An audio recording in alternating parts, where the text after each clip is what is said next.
episode 10 of Cautiously Poptimistic, a pop culture news comedy show. I'm your host, Dave Coffee Columbo. I don't know. And today our stories include a forecast of brisk gale force criticism, more like John and Hate +8, and you the hottest turning point in this case. Now let's get to the news. A number of musicians have come out in support of Robin Thicke and Pharrell Williams appealing the accusation of plagiarism with their song Blurred Lines. Controversy over a song from all the way back in 2013 makes the already glacial pace of the legal system seem even slower.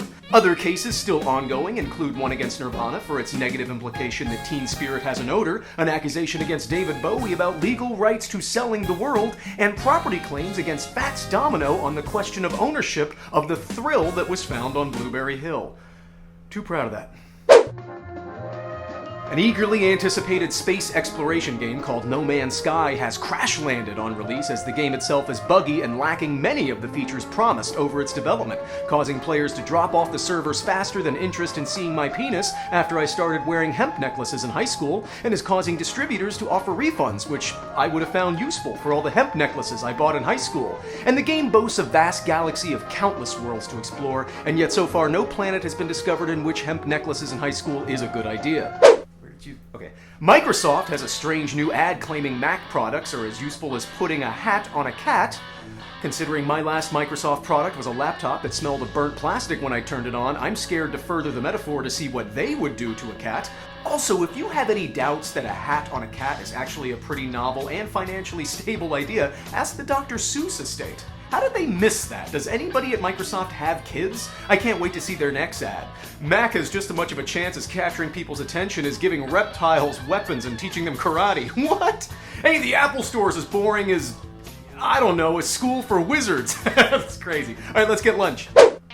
John Gosselin is back in the news, which is music to my ears because looking at bewildered pictures of the former reality star, I don't know, just feels right. In a recent interview, two of his kids revealed they currently have no relationship with their dad and that he doesn't know them, leading to him issuing a statement that he is shocked and sad that his twins would say such a thing, even more embarrassing considering they aren't twins. Kidding, but that would be really funny. This may seem like an unnecessarily public way for them to have what should be a private conversation, but keep in mind we live in a world where, to the best of my knowledge, the only way for families to effectively communicate is by dueling press releases. Side note, Dad, please read the latest issue of Us Weekly for my response to the question you posed on TMZ about where we should get dinner. It's a sad story, but we kinda knew this was gonna happen. Is anyone surprised that the show that we love to call a train wreck might eventually have collateral damage and enduring complications comparable to, a train wreck? We're all smack in the middle of an awkward situation that we egged on from the beginning. It's like a couple's game night when someone pulls out a bunch of tongue-in-cheek sex questions and 3 bottles of wine later everyone wishes they didn't know Eric had weird stains on his penis. I mean, are you serious? Controversy over a naked all-female production of The Tempest opening in a park in New York City next month has gone viral. I hope not literally.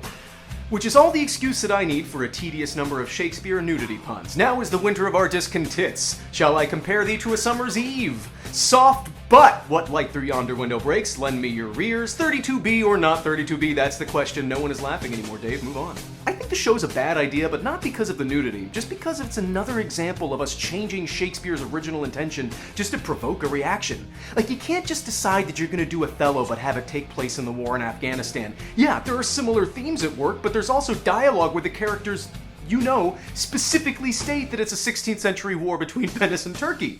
In a few hundred years, we're gonna have directors gonna be like, you know what, I love Tennessee Williams, not big on that whole Louisiana vibe, so we're gonna have it take place in the distant future in space. Come see our production of Cat on a Hot Tin anti-gravity platform, and if that does well, we'll move on to a molecular propulsion tube named Desire. After Ryan Lochte made false statements about being robbed at gunpoint at the Rio Olympics, Al Roker criticized the swimmer during a broadcast in which he went, quote, off the rails, a clear miscalculation on Roker's part that his decades on television happily talking about the weather have earned him 10 seconds of our time to stop smiling and make a passionate, well-reasoned argument. This led to a statement from NBC distancing themselves from him and his remarks and caused criticism against Roker himself. Ah yes, how dare Al Roker embarrass us in Rio like that. Boy, someone should hold Al Roker responsible for what he said. I hope they let in confusing the narrative as a sport in the next Olympics because I really like my country's chances. Lochte, meanwhile, is in talks to appear on Dancing with the Stars, forcing Websters to yet again broaden their definition of stars to noun, literally any person. Personally, if he has to be on TV, I suggest he and Steve Harvey as hosts who wrongfully discuss the premise of their show, and the audience votes if they're lying or just misreading their cards. That's it for this episode. Thank you so much for watching. Tell a friend. And until next time, why don't we stay cautiously optimistic?